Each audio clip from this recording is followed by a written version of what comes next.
Coisa.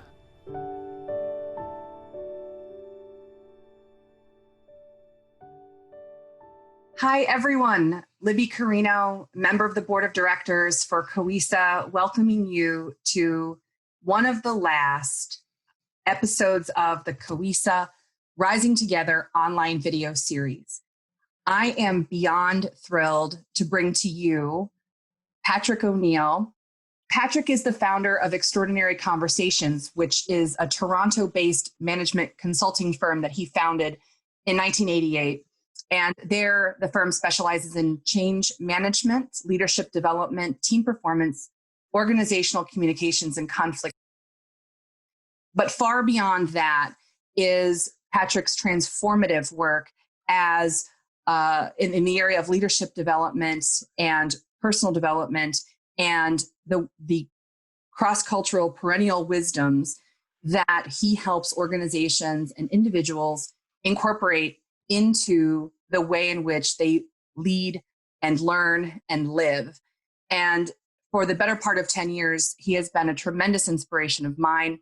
He has written 2 books, both of which are on my shelf, and I reference them regularly. The most recent being The Only Certain Freedom, which is the transformative journey of the entrepreneur. So I want to welcome Patrick to this Coisa series and offer you my deepest thanks for being here. Oh, thank you for inviting me, Libby. How critical, when I hear you teach about trust, Right. how important it is that, or do you feel that one of the barriers to being able to walk that path with each other is either or both a lack of self-trust and a lack of trust in one another? I think it's both. I think that in that respect, that many of us have lost our way because of injuries.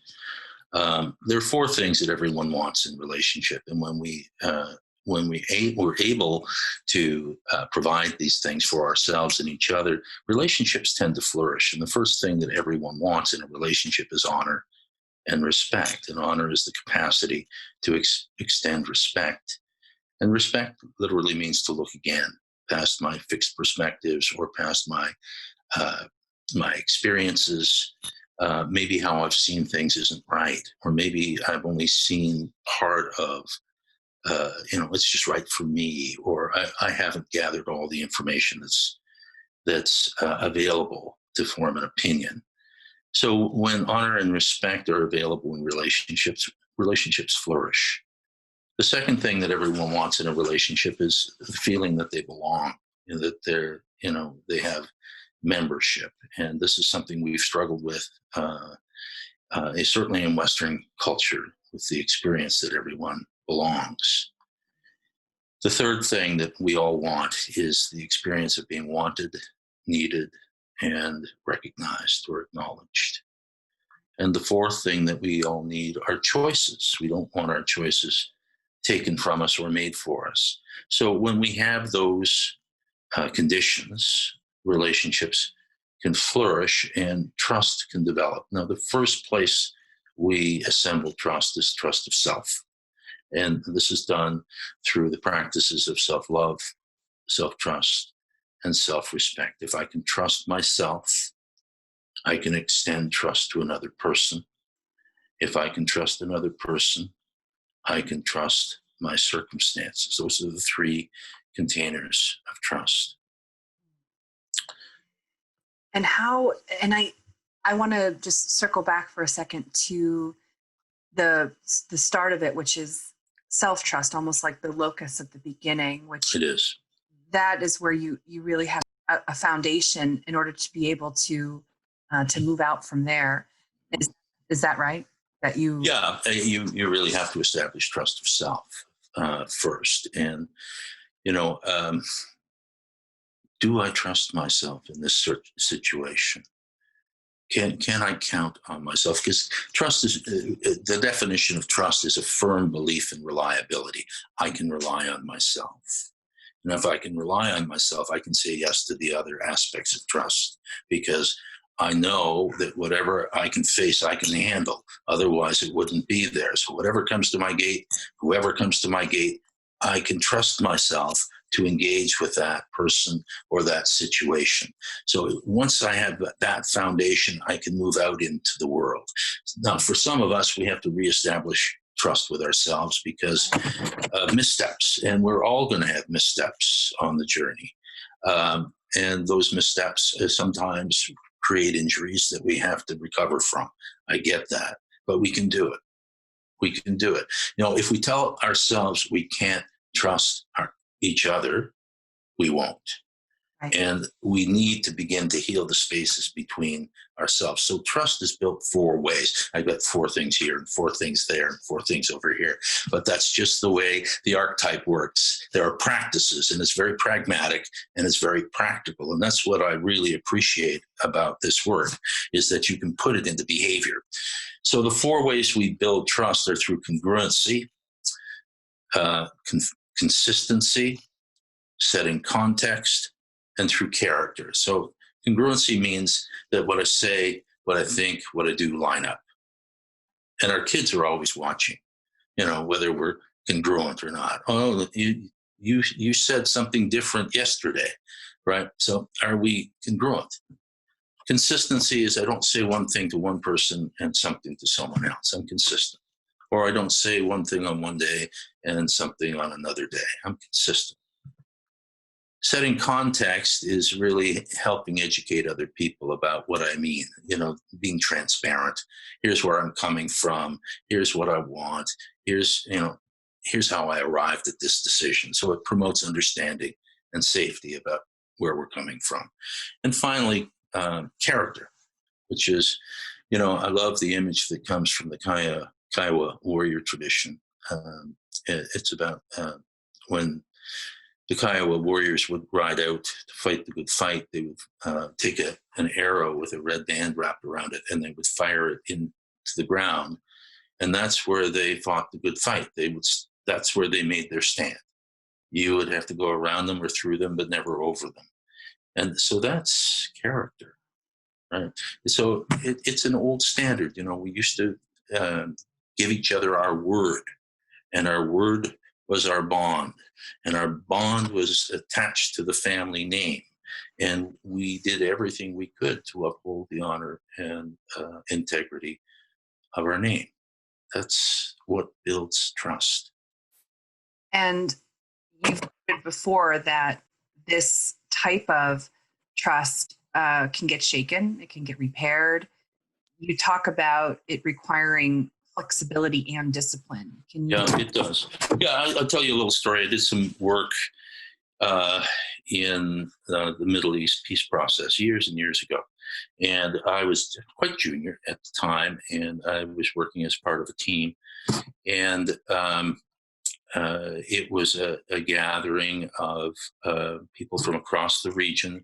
Most of them were peace activists, but we had Israelis in the room with Palestinians and Egyptians and Lebanese, and they were at war at the time. And I remember after a long day of a lot of dysfunctional dialogue, I encountered a Palestinian elder. And I asked him how he felt about the day. And he said, well, we have to be in the peacemaking process as long as we were making war with each other. We don't want an instant peace. We know it won't hold, but we're committed to doing the hard work it takes to stay with this and find common ground. Wow. So I think, we can't expect to recover trust between us with the immediacy that we want. And sometimes we have to be willing to listen to things that we wish we weren't hearing far longer than we're comfortable with, but that's what's required for the healing to happen. And it takes a different kind of commitment to be in that kind of healing process, but we need to get there as a planet. And I think we're making steps in that direction, despite some of the things that are upsetting that we're witnessing happening in the immediacy of the present. I guess my question, really is what can we do personally to remove our own blocks so that we are more available to work as a community? Yeah, I think it's a great question, Libby. And I think self work is where I would recommend we begin. I think that if we can do the work of clearing the four chambered heart every day, that it gives us more capacity to meet each other from a place of generosity. And it's not enough to be generous. We have to be receptive as well. So, what are my practices of generosity? What are my practices of receptivity?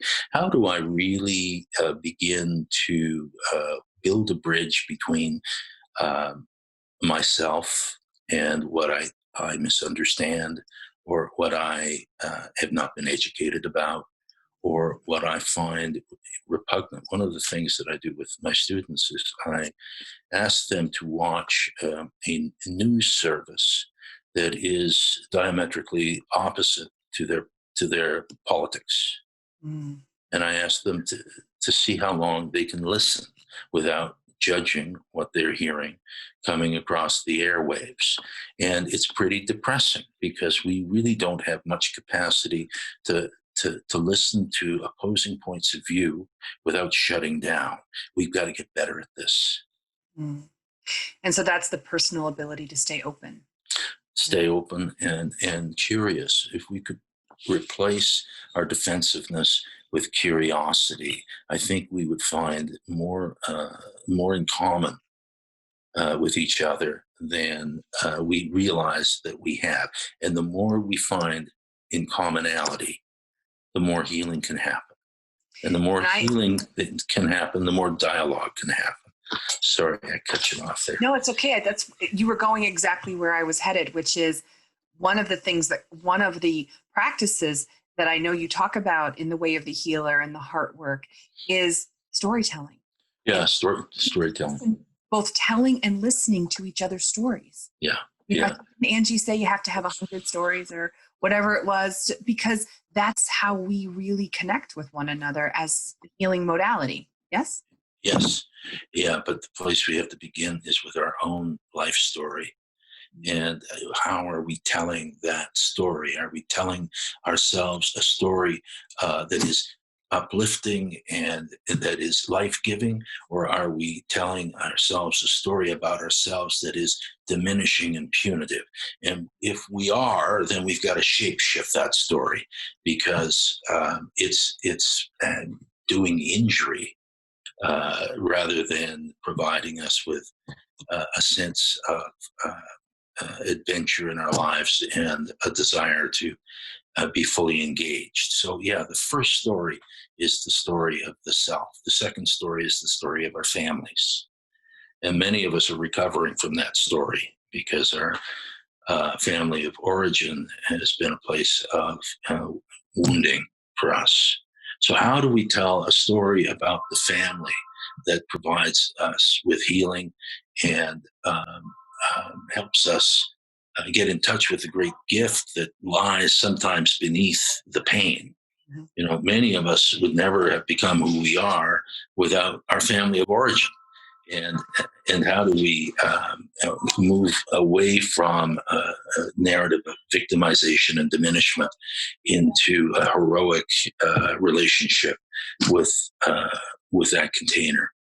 So, Yeah, I've thought about this many times in the sense of how we even learn history, as a history major, and it always seemed like my history books were filled with the ups and downs, and the ups that were always focused on were conflict and war, and the valleys of just life in between wars just didn't get a lot of attention.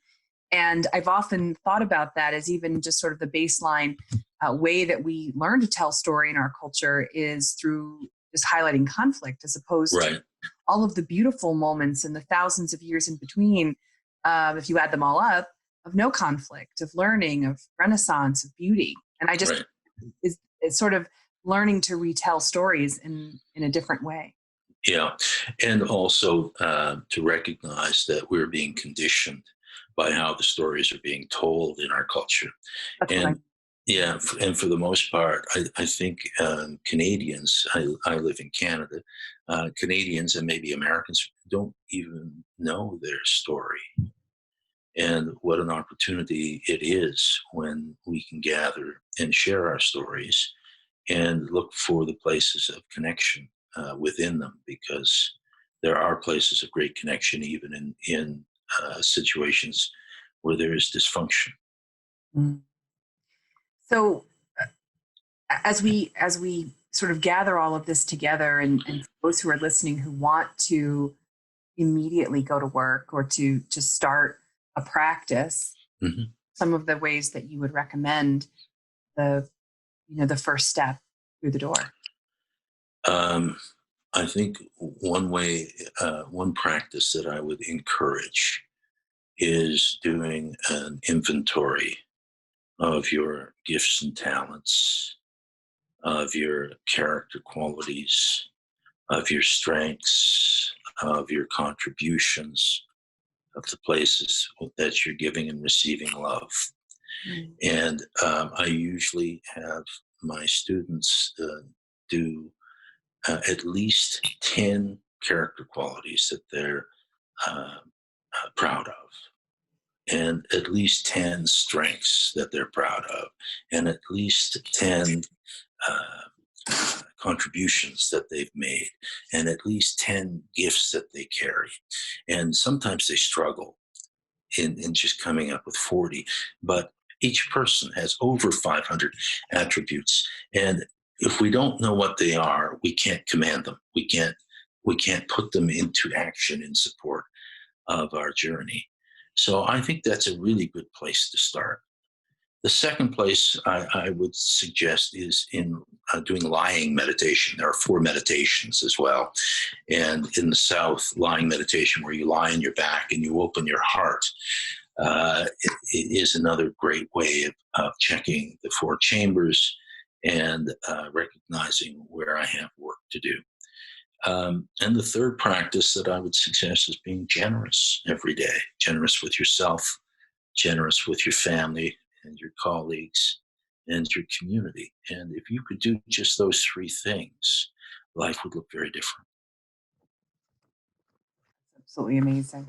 And I think that for this time that we've had for reflection, where so many are taking time for reflection and and have done some level of introspection and looking and questioning, I always think it's so wonderful to give people tools about how to come out of this. And I'm so grateful that you were able to be here and to talk with us, about opening the heart. And it just seems intuitive to me that that's exactly what we need right now with everything that we're seeing is generous hearts, generous in the 4 chamber, the way that you described it, sort of open and full and clear. And what was the last one?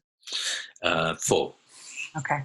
Yeah. And yeah, and also just one final question for you is, I know a lot of people have found a reconnection with nature during this time, because they've slowed down enough that we got out of our cars, we stopped driving, we may have discovered the trails and things around our homes, and and for people and my friends who are in New York City, when who are not able to leave for long periods of time because Right. of apartments, the loss of being able to be out there. And just could you speak just a little bit about we started with the earth, and I'd like to end there because I Yeah. feel like there's a new relationship.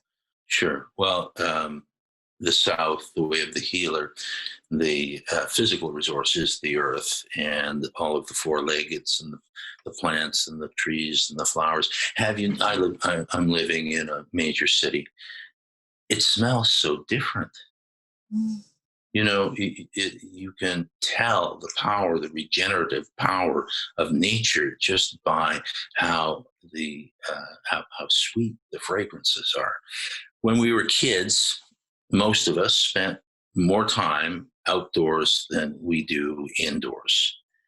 And that gets flipped around when we're adults. And I think it's to our detriment, because I think many of us feel that being in nature allows us, well, just the increased level of oxygen makes the body relax, makes the mind slow down, and helps us reconnect to ourselves.